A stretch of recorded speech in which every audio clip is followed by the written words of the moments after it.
I'm Luca Giliberti, contributing writer at Gold Derby, and I am joined today by Emmy Award winner Lawrence Davis, the hair department head on Barry Jenkins' The Underground Railroad. So, Lawrence, I'm going to start out very general here. Why was it so important to you to say yes to this project? You know, one thing about this project, I actually thought that it had already been done. I thought that they were done. I thought they were in post production, and that I missed it because I was on Watchmen at the time, and I got wind of it, and I thought, oh, it's already done. But when I found out it wasn't, I was so excited because I love doing period pieces, and to do a period piece with the amazing Barry Jenkins was just a no-brainer. So it definitely was something I was excited about doing. So when you signed on to or when you sign on to a project, I have to assume that your head is just immediately flooded with a number of ideas, especially when you're going to work on something as dynamic and diverse content-wise as the Underground Railroad, which of course is based on Colson Whitehead's Pulitzer Prize-winning novel of the same name. So what were some of the first thoughts that went through your head when you signed on to this project? Wow, one of the first things that went through my head was basically get in there and research everything you can possibly research, especially with that period.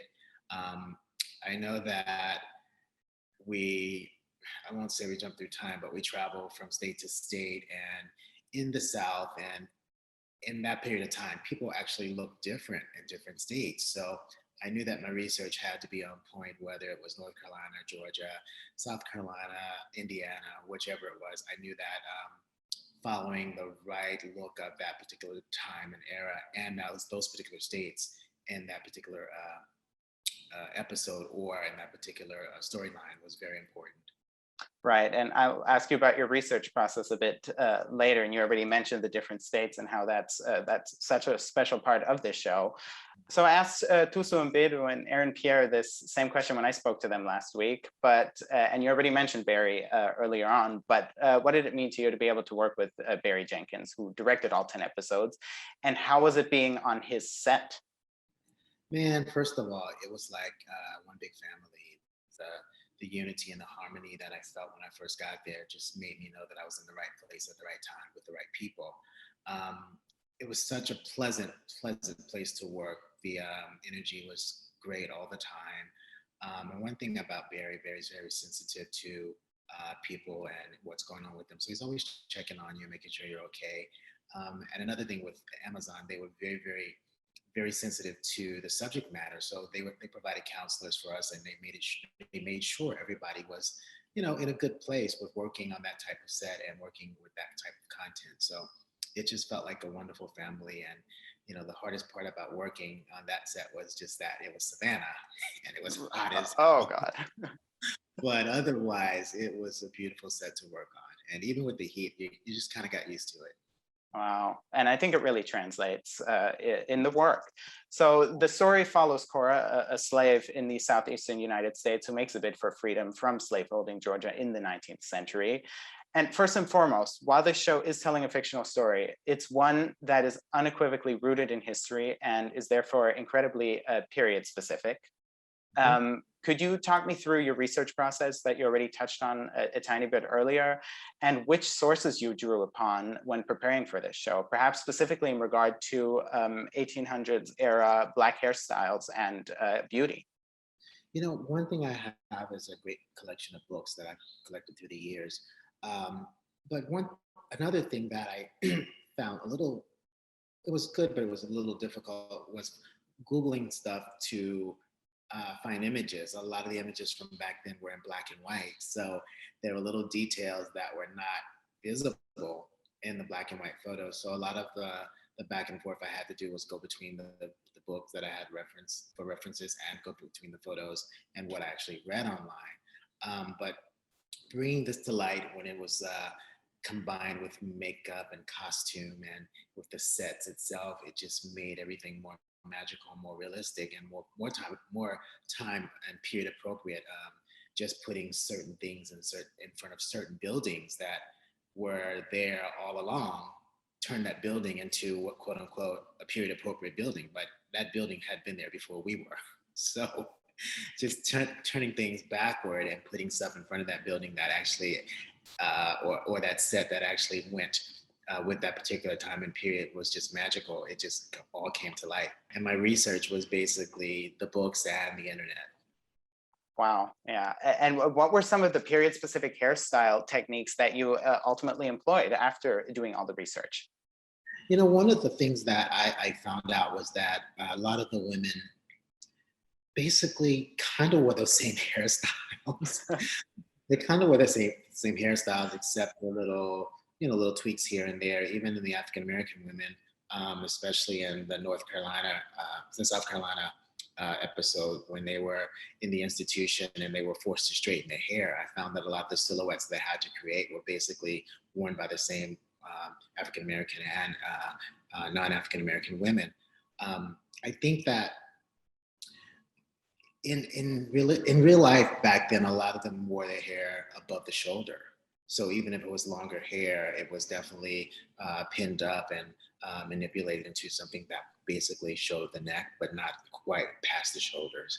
So a lot of the things that I found were a little tedious at times because of the length of some of the hair, but for the most part, most of the hairstyles were very similar, very compact, very close to the head. And even in the slave quarters and the slave plantations, a lot of the women wore head coverings, those who worked in the field. So they wore lots of beautiful head coverings and wrappings of linen and things like that, which, totally covered their hair. But when it was out, it was basically in some type of braided style or something that was worn close to the head. That's very interesting. And you already mentioned this earlier as well, but you're not just dealing with a single setting here and with a single time. Every episode is essentially different from all the others. So how enriching or exciting was it for you to have to constantly change things up? And conversely, which challenges did that perhaps, which challenges did you face because of that as well? I think the biggest challenge I faced was uh, having to straighten the hair for North Carolina. That Mhm. was a challenge in the Savannah heat, but luckily we were able to get a nice amount of synthetic wigs that were, they were straight already and definitely won't revert no matter what. So I feel like the humidity and the heat was the biggest challenge in that episode. Moving forward, it definitely wasn't as tedious because of the natural hair, the curly hair was a plus. Actually, the humidity added a little bit of what I needed. Even though each episode really is different, who really guides us through almost all of them is Cora. Mhm. How is her harrowing journey, her emotional and physical state thoroughly reflected in her hair design? Wow. Well, when Cora was on the run, she looked like she was on the run. Basically, there was no time to even think about quote unquote hair for her. As far as grooming is concerned. So I basically had to give myself a verbal note to stop and step away when it came to Cora and her journey, because there's this thing that in my hairstylist mind I want to beautify everybody, but of course in that particular storyline I had to just let it be. So I think that was the biggest challenge for me, telling myself step away, don't beautify this woman, make sure you tell this woman's story and give it the really authentic uh, look that it needs to have. So I had to do a lot of inner talking because of it. And I think that in Cora's journey, when Cora was not on the run, she was the type of woman who definitely took care of herself and groomed herself. And we did see that a lot because of, she was left to fend for herself as a kid. So her taking care of herself, that journey started way before, any of the other quote unquote adults probably in that storyline, because she was abandoned as a kid and was forced to do her own thing. So I think she was an independent woman who basically took care of herself. So you could see that definitely throughout the episodes where she was not on the run, where she was very well groomed and well put together.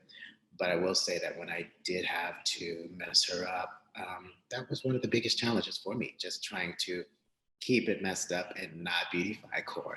That was one of the hardest things for me. Oh wow, that's fascinating. And when it comes to hairstyling, I think the work on men is frequently overlooked, even though it's probably as challenging and as exciting. Could you Yeah. talk about how working on the men on this show presented different challenges, and specifically about the role that beards or the lack thereof or absence of thereof perhaps play? Yeah, when when we were early on, we would get big headshots of our actors who were clean shaved. So we definitely give them notes to stop cutting your hair, all that stuff. And I think one of the challenges that we faced more in makeup than hair was the beards and the mustache and the sideburns. For those who didn't have them, they had to have them added to their face and their sides. And the challenge again was the heat and humidity. So I will say that once the sideburns, the beards, and the mustaches were added, it definitely was a compliment to the hairstyles, and it created a total look overall. Whether that person was under a hat or not, just taking that hat off or leaving the hat on, whatever was required. The total picture was the beard, the mustache, the hair, all put together. So I think that the most challenging thing was the heat. Wow, yeah, I can imagine the heat must make everything much more difficult. Yeah. And another aspect that I think is frequently and unfairly overlooked is background actors, who, especially on this show, they really help build these different worlds we get to see throughout. And I think about the episodes that take place in South and North Carolina, in which these background actors, they really help to set the tone and help to build the world around Cora. So is your approach different when it comes to background actors, working with them, or do you treat them like everyone else? My approach is definitely that everyone has to be touched because it is a period piece, and I treat them just like everybody else. Not No one is different. No one is different because everybody has to go through hair and makeup for a period piece. You cannot just come, looking your contemporary self and think you're gonna work.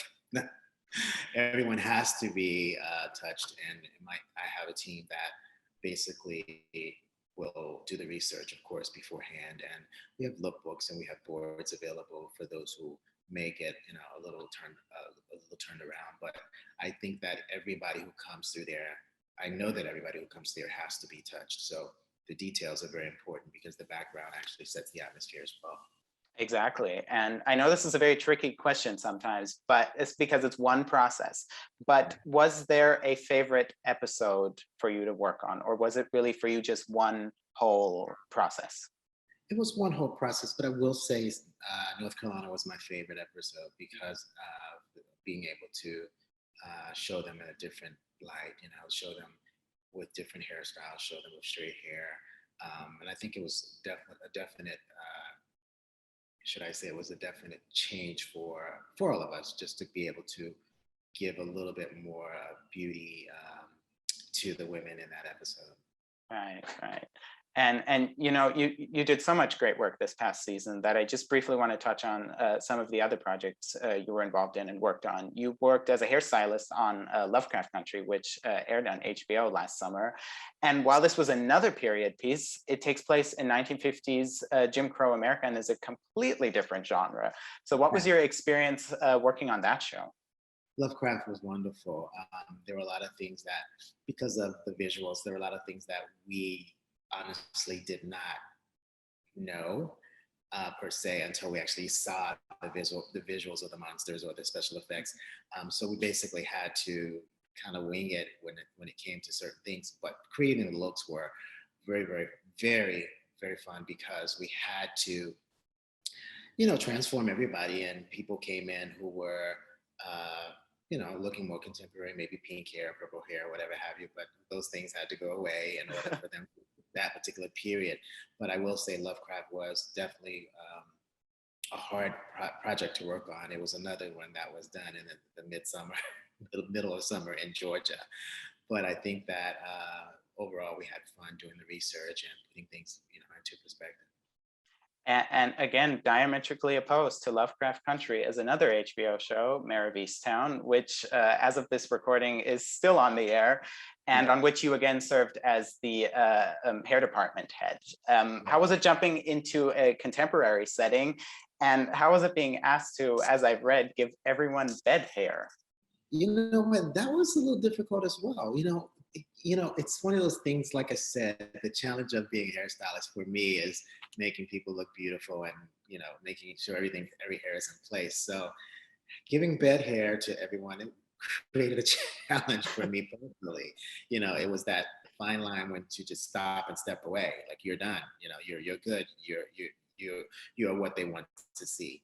Um, it was definitely a change of pace for me, and it definitely wasn't extremely hard, but it was hard.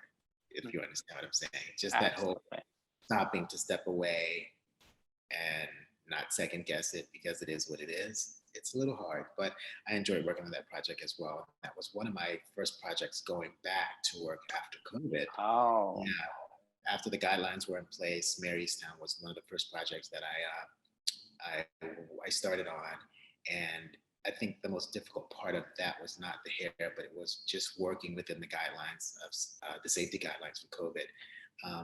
That's pretty much made it a interesting but yet stressful day, just trying to stay within the guidelines and still do the job that you normally do. right. But you didn't have to shoot that one entirely in the summer, right? Having seen the show, it doesn't look like it. So, No, not at all. That was late fall into the winter. okay, thank God. Then you didn't have all projects in the heat. What are some of the upcoming projects of yours that we can look forward to? Respect, the Aretha Franklin story, that's coming out in a couple of months, in August actually. And that was a beautiful labor of love that, ironically, I was filming that at the same time as Underground Railroad. Wow. Yeah, and Barry being who he is, I got requested by Jennifer to do that. And I went to him and I said, hey, Barry, can I talk to you about this thing? He's like, you know what? Absolutely. And as long as you come back. So I was able to step away from Underground Railroad to go do Respect with Jennifer Hudson. And that was a great, great project. And I can't wait to see it. And you're also currently working on the First Lady, the Showtime anthology series, and you already mentioned Respect. How is it for you being able to transform these very well-known artists like Jennifer Hudson and Viola Davis into such extremely well-known figures such as Aretha Franklin and former First Lady Michelle Obama? I'm sure it's easy, no challenge, no pressure at all, right? I think that what happens is the collaboration between what I bring to the table and what the actor brings to the table is where we get the great picture. Um, they bring, you know, they bring to the table what they're feeling and what that character resonates for them, and I bring references to them that I feel like would complement them as well. So it's the nice staring up and the combination of the two that creates that whole picture. And what's magical for me is seeing it all come together. Once again, like when the hair and the makeup and the costumes, even the props are put in one space, it's there. You're there. You have arrived. So I love the combination of everybody contributing to that look and just making that character and that particular person feel like they're really there. Right. And so you won on a final note, you won your first Emmy for Hairspray Live and have two other nominations for Bessie and for True Detective. What has been the greatest experience about being recognized by your peers in the TV Academy, and how was it actually winning? I was actually sharing that with someone a few days ago that I never saw that coming. I never knew that once I got into the industry that winning awards was even an option. I just didn't know. And my first Emmy was actually for Tyra Banks. I won that for the Tyra Banks show for daytime television. Yes. And then Hairspray Live. But it's been wonderful. I definitely, like I said, never saw that coming and never knew that we could be recognized to that extreme. So I'm totally grateful for that. And, I always, go into a project not knowing what's going to happen. And when it gets that far, I'm just so happy about it. Well, thank you so much, Lawrence, for joining us today. And to our viewers, make sure to go to goldderby.com to make your predictions. And before you go, click subscribe to watch all of our great content with top contenders. Thank you so much. Thank you for having me.